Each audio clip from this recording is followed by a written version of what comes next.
Hello, my name's Emily, and this is my first YouTube video. I figured today we'd start with something simple, something that I've been meaning to make another one of, and that is a felt pincushion. Now, I'm going to make mine in the shape of a heart, but you could do a circle, or a square, or a triangle, whatever shape you want. My current pincushion / needlebook is this one that I made probably about a year ago now. And what I like about it is that there's all of these pins that stick in it. There's all this area to stick pins, and that's the part I use. I use the front. I also put pages in it. There's safety pins. There's a dead needle, and there's nothing else. But this is the part I like. And so because this is the part I use, you can see all my needles and pins sticking out of it. That's the part I want to recreate in my next pincushion, because I use it more like a pincushion instead of a book. I have some felt. I have some threads and some yarn. Now this is just normal yarn. This one that I used, this is some like fuzzy boucle. Anything that's thick and will stack. You can even probably use, if you have thinner threads, a whole mess of them. But so I have some crochet thread, I have some embroidery floss, I have some yarn, and then I have some felt. Oops, running away. So I'm trying to decide if I want a pink one or a blue one, and I think I'm leaning towards blue because the yarn that I picked up is blue, and I think that'll hit nice. But I might back it with pink because I like those two bright colors together.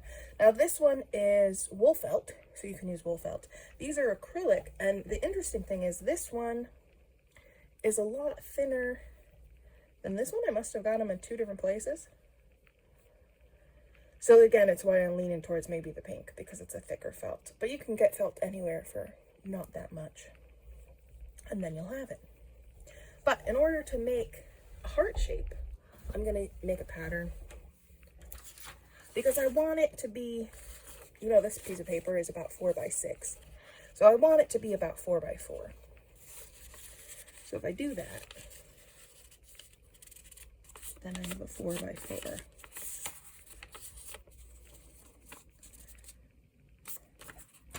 Square. And these are just my catch-all little scissors. Cut anything with them, buy a new pair when they go dull, or sharpen them, I guess. But then I'm gonna fold it in half and make a heart like you do. So my only thought when I'm making this heart is I want it to be about this big, because that's about as big as I like. It doesn't have to be that big, but I find that the pins and the needles stick in that very well. So that's what I'm gonna do.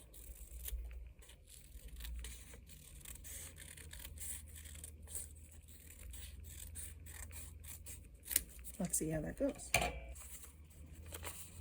Yeah, that's a good size heart. That's a bit on the big side, I would say, but it'll let me stick needles in from this side and needles in from that side, I think. So that's good. Cut out a heart until you like what it looks like. And then when you like what it looks like, you'll have a heart. So I'm not going to do anything fancy to move these. I'm just going to hold it over this and cut one out in pink, and then hold it over this and cut one out in blue. I think I'll start with the blue, because then I might pin it down. That'll make it so it doesn't move when I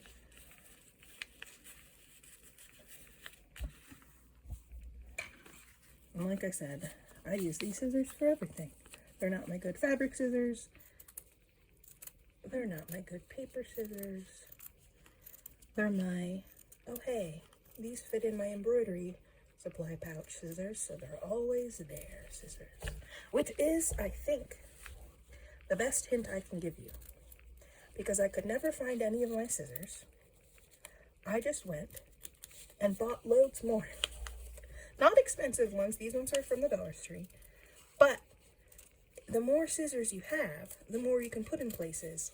And then you're not traveling with them. Like, if I have this pair of scissors in with my embroidery stuff, I don't need to go filch another pair of scissors from somewhere else. And because these always stay with my embroidery scissors, I never have to worry, oh, hey, do I have scissors for my threads? I just have them.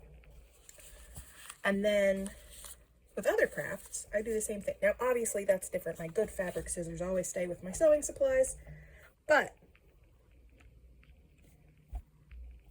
and I don't go out there advocating buy a bunch of stuff you don't need, but 2 or 3 more pairs of scissors really will change your life.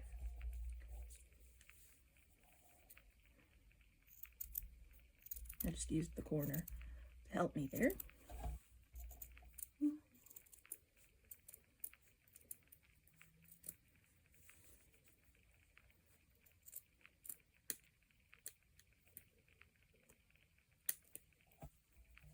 But if you want to own one pair of really nice scissors and always put them in the exact same spot so you always have them, that would also work. I'm just not that organized. All right, so there we are. We have a pink heart, we have a blue heart. And see, I just stuff these in like that, and then it's flat, and it doesn't poke me. I don't know if any of you have had the experience of stepping on a pincushion in your life, but it's not pleasant, and I don't recommend it. Now, basically what we're going to do is I'm going to sew this edge and stuff it full of a bunch of scraps I have, but before I do that, I want to put the circle on it so that it's easier to do. And like I said, I think I'm going to go for blue. And I'm trying to decide, do I want it on the blue side or the pink side? So how I get this circle thing, it's not hard. I twist and twist and twist around a finger, and I set it down, and I think, that's a bit too small. So I take it out, and I add a third finger, and I twist and twist and twist, and I set it down. And I think, yeah, that's about right. But maybe a little bit looser, so I hold them just a bit different. And I, see how there's a gap there now? And I twist and twist and twist, and I think, oh yes, that will do nicely. But the thing is, so when you are doing this, you want enough bulk in the yarn. It's kind of like you're making a pom-pom and then never cutting it up. Because the bulk and what you pin into the pincushion is this yarn or thicker thread that you're using, or you can really use anything. I suppose you could get a chunk of roving and do that. But if you notice on this one, it's pretty wide and there's lots of stitches holding it down. Now, when I first made this, I didn't think, oh, this is going to be my pincushion. I just realized, oh, stuff sticks in there pretty well. I thought I was going to be putting stuff in the actual needle book, but I don't use the pages. So for this one, now what I did was I had a little bit of space. 3, 4, 5, 6, 7, 8, 9, 10, 11, 12, 13, 14, 15, 16, 17, 18, 19, 20. So if you're using just basic number 4 standard acrylic yarn, you want like at least 20 wraps. And then you set it down and you think, is that squishy? And that's pretty squishy. So there's a few ways you can go about the ends. So you see that I have an end right here, and I have an end right here. And you can tie those together, but you don't have to. But I like putting them on the same side. Like I know that they're right here on top now. So all I have to do is go whoop and flip it over, and they're on the bottom. And I can just tuck them in. Now, if you notice, this is not that neat at the moment. There's all sorts of weird wibbly wobblies in there, but that is what makes each one unique and special. So I have that there. Now my next step, I think I'm going to have it on the pink. The next step I have is to decide what threads I want to couch it down with, because basically that's what we're doing. We're just couching down this big hunk of threads. And if you see on this one, hold on, I have a needle through it. If you see on this one, on the back, I was not neat about it. You can see my knots. You can see that I kind of went in a circle, but also I just went wherever I went. I tried not to travel too far in the background, but other than that, anything really goes. I'm gonna put this one back up here. But the front looks like this. Now I did decide to have one spot that looked like that, and some of these I went out on. And I did that up top too, but you can't see it because of the needles. But as long as you stick it down, however you want to stick it down, you can stick it down. So I think I'm going to use some light blue. And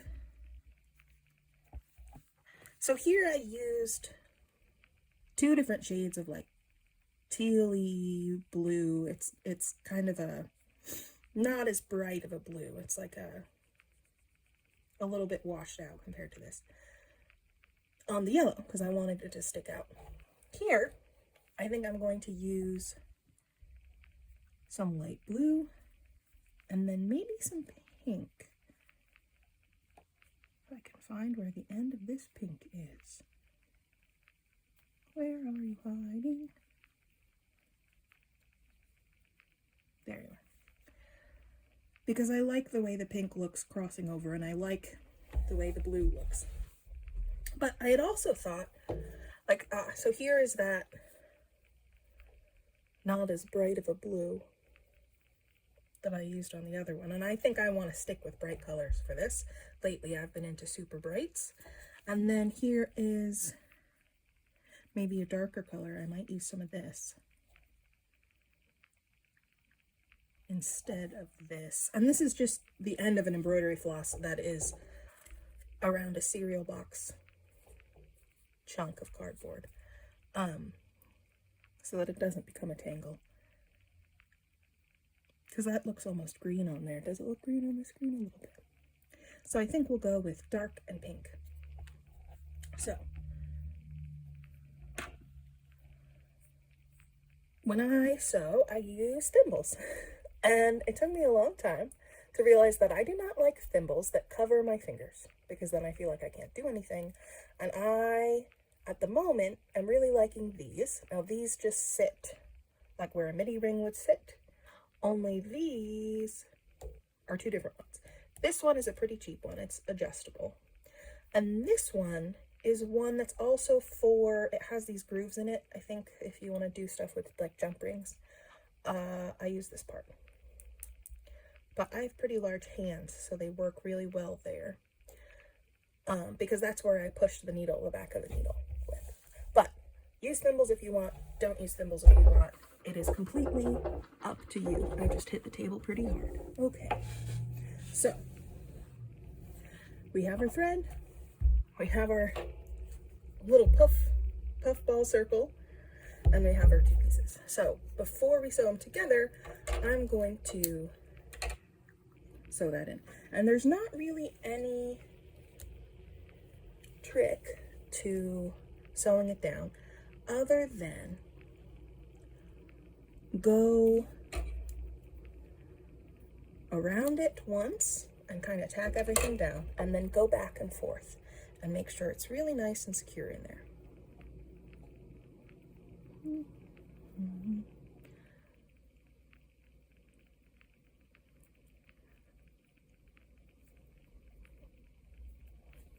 So I'm going to start with the pink. Knot it however you like. I'm going to end up putting these scraps back inside of it when I stuff it, so I'm just going to leave them in a pile there. So before you sew it down, you just kind of want to decide, oh, that looks good, but you can move it, you know, left or right. I think that's pretty good and centered on there. So what I do is I hold it with my finger and my thumb, And I just pop up through the back and pop down. And you can go across the entirety of it. I like the look of shorter stitches, so I'm just doing about half each time. And I'm not really paying too much attention to the back, because like I said, this is just so I don't have to hold it down with both of my fingers the entirety of my working time. Because if you do that, sometimes it can shift around on you. So this is kind of like basting, but also it's just the first layer. But you can see I like the way those pink stitches look against the blue. So I like that. Now another thing you can do is you can decide that you want some of it to come out and it to not be that perfect of a circle. And you can just pin that over there. Basically, this is very free form. Sew it how you want it. Make it yours. And it'll be functional at the end because all we're doing is sticking pins in it. The only thing I do want to say is if you want it to look like a little bundle of yarn, make sure you leave the center pretty open, because it's easy for it to just kind of in on itself. And that's not the look I'm going for. It might be the look you're going for. You could have a few bundles of string and just make them shorter and shorter. Now this first step, and in general this project, uses a bunch of thread, because couching uses a bunch of thread. And a couching stitch is basically just holding something to something else while not going through it. And technically we're going through this, but we're not really going through the individual layers.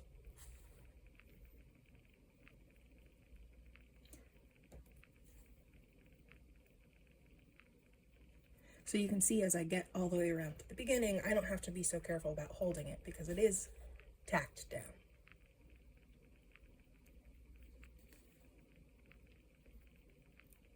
So there you are. The first round is complete. Now we can fill in everything else. So, because I'm pretty much at the end of my thread, I'm going to do 1 or 2 more stitches and then call this thread done. Tie it off on the back, because it doesn't matter if the back is neat because it'll be underneath. But you can see I went pretty far to the next stitch, but never any longer than I did on the front. I like these colors together. They pop. Lately, I've been loving bright, bright colors. I go back and forth. All right, into my thread pile. Now, just so I don't get too bored, I'm going to switch between that pink thread and this darker thread. Now, if you really wanted to, if you were really pressed for time, you could be done here. But this would eventually come off. You really want it to be solidly stuck there. Make them really tight together.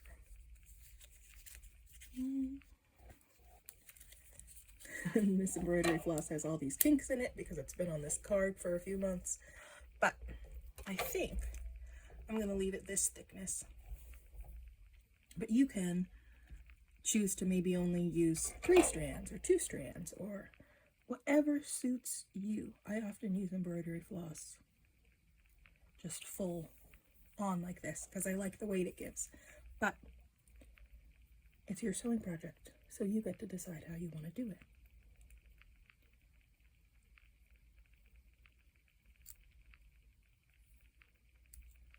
Now, the rest of this project is not hard. You just put in enough stitches until you think it's filled in.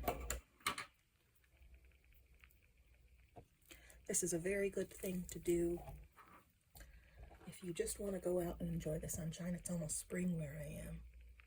The snowdrops are just starting to come up. And while it's cold, it's not unreasonable to sit outside and stitch. Now, I'm not going to sit outside for hours, but if I wanted to go on a short walk, find a bench, and to sit, and stitch in the springtime sun. That would be lovely. Of course, I could also cozy up on the couch in front of the television. It all depends where you like to stitch.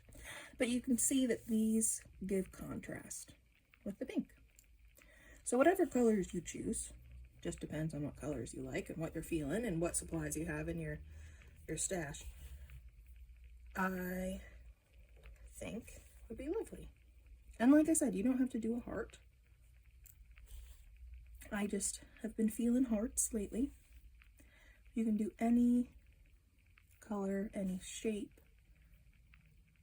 You could put it on top of a book like I did on mine, but whatever you want. And I find myself, after I made one of these, I started putting them on my slow stitching, because I like this process of just making sure all the threads are down, making sure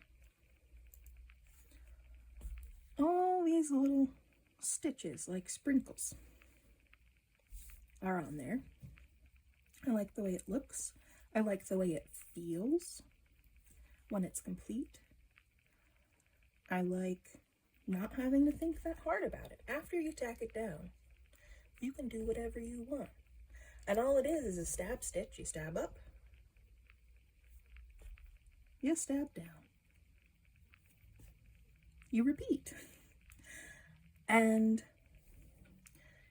it's something I really enjoy. So I put these little circles on things even if I'm not going to use them as a pincushion, but I like using them as a pincushion. Now I'm to the end of this thread again, so I'll tie it off. And what I like about felt, now you can obviously put this on anything besides felt. You could put it on fabric, you could probably put it on paper, anything you want. But felt is really easy to tie off of because you can just go through. Ah, that came off. That's decided. One knot is enough. And honestly, it is. So I think that's good for now. We'll add some more pink. Go back and forth. But as you can see, I go through quite a bit of thread with this because we're making pretty big stitches.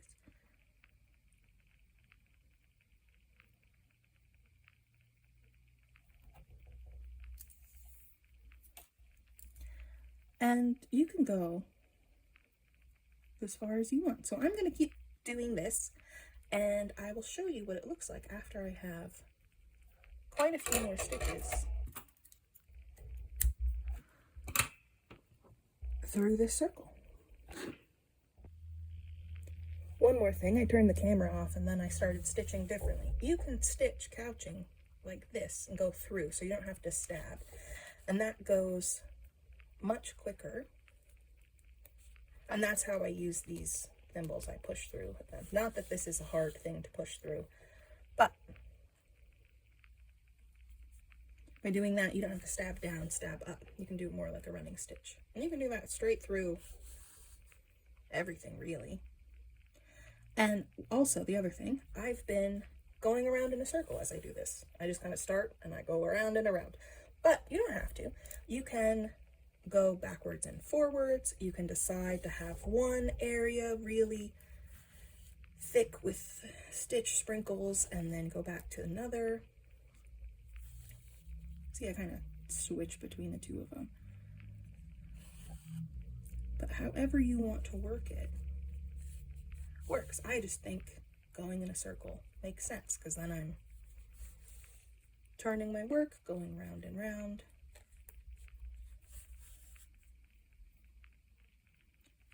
And I tend to make the stitches so they radiate out. But you can have them point in whatever direction you want because at the end of the day, they're just holding down yarn. But anyway, I'll be back this time when I'm truly have this heart full of stitches. All right, so I've done a bunch of stitching. That's not going anywhere. That's just staying there. And so now I'm going to attach it to this one. You could use it just like this. You could. And this would be a fine pincushion. But I want it to be cute and fluffy, so here we go. Now, whatever stitch you want for the outside, you do. And if you're not using felt, if you're using a different fabric, you would go inside and then flip it. But I think because this is such a sturdy, stiff piece that flipping it will be a bit difficult. So I would use felt. I'm quite partial to felt.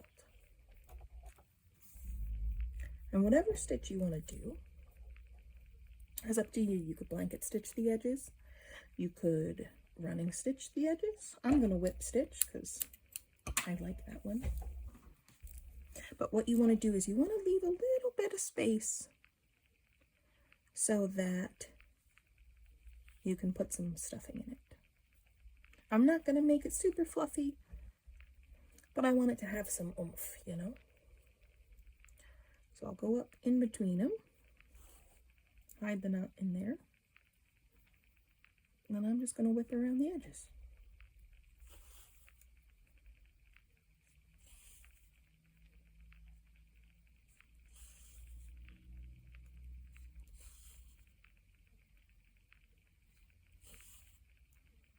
This whole project hasn't taken me too long, but I decided I was done here because I liked the way it looked. You could keep going. You could have just as much thread on top as you do yarn in the middle. Now, other things I've done, I've used a bunch of scrap threads, just a bundle of scrap threads, and put them in a circle. And those are a bit harder to hold down at first, but once you get them tacked down, then you just make sure if you have any tiny ones, you really couch them.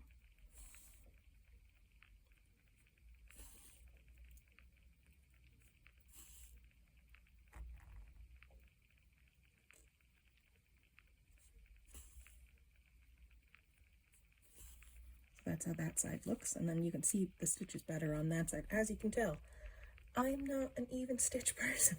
If that's something that's important to you, pay more attention to it. It's not important to me. This is something that's going to be cute that I'm going to use and smile because it's bright. Now here, if you can see, I'm just going straight through this pincushion bit because I'm very close to the point of that heart there. That's not a problem. Those stitches blend into the other stitches.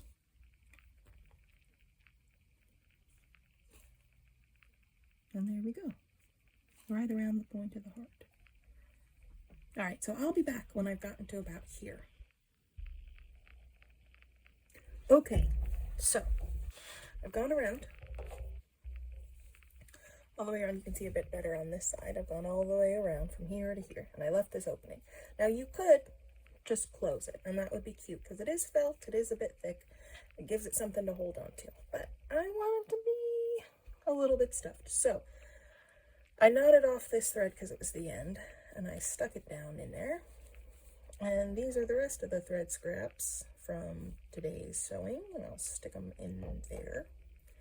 And then what I have here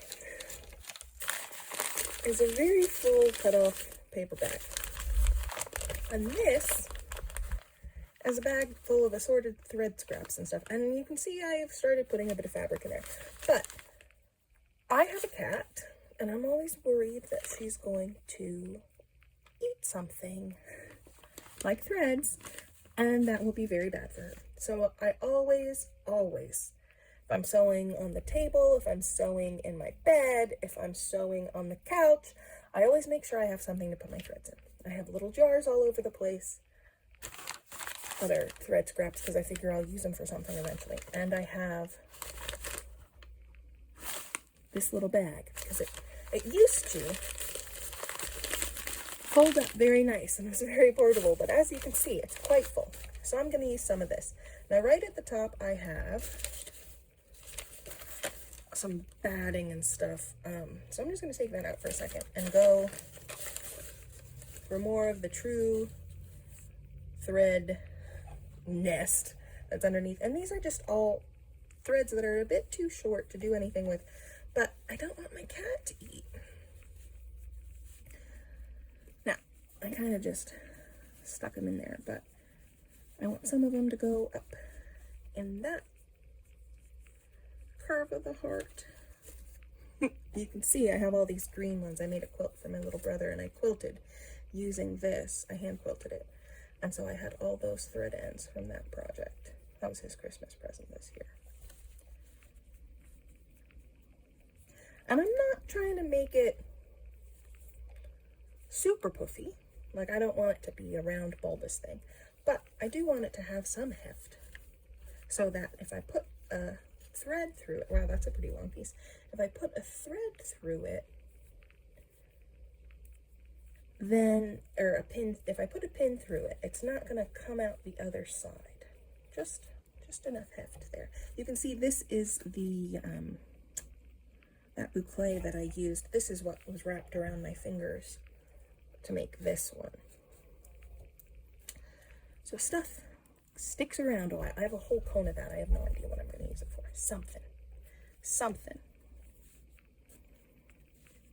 But I want to make sure I get some in the point. And this is not an exact science. It's just whatever you want to do, however you want to do it. Man, that's a long piece of green.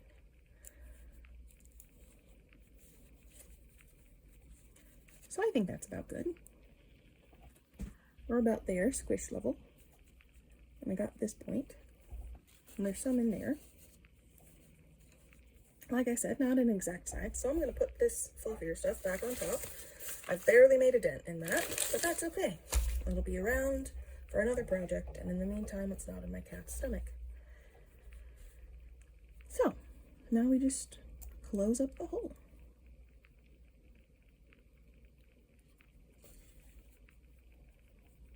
And we do this exactly the same, only now there's a bit of fluff in there, so just make sure it's all stuck down.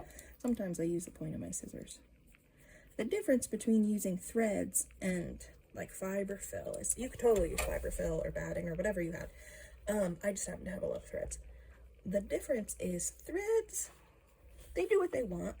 They're a little bit lumpy and bumpy in places, and I don't mind that. I mean, I'm making a pincushion. But if you wanted this to be smooth and perfect, I would use fiber fill and put it in teeny little pieces. You know, get a huge fluff of it, break it apart into a bunch of little fluffs. And so then it'd be very even, because I don't know if you can tell on camera, but there's a lump here and here and here. And eventually over time, that'll all even out as I use it, but it is not extraordinarily even. And if that is something that matters to you, that's what you should do. But to me, that's wonderful. Now I'm just going to tie this off.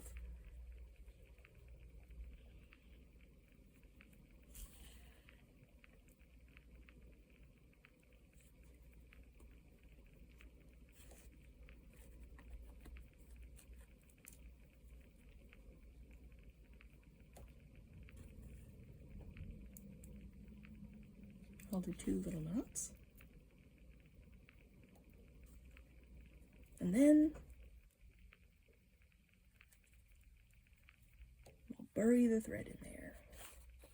Ba-ba. And if you see, I have this a bit pushed, so I can do this, cut it off there, and pull it right back through. So there is a knot there, but it's very good. And then I can put this in my thread bag, oh, this little bag too. And then there you go. So the way I use it, I just push pins through. And since this one, you can put the little there, and then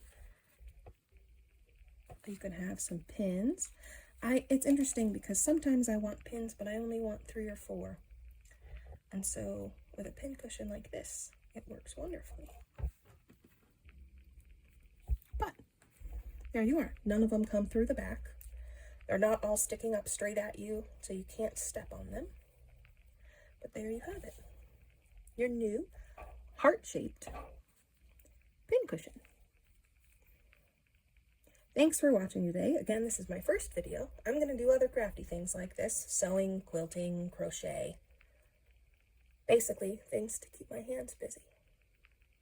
I hope to share it with you. So if you like this video, please hit the subscribe button, hit the like button, and I'll see you in the next one. Have a good day.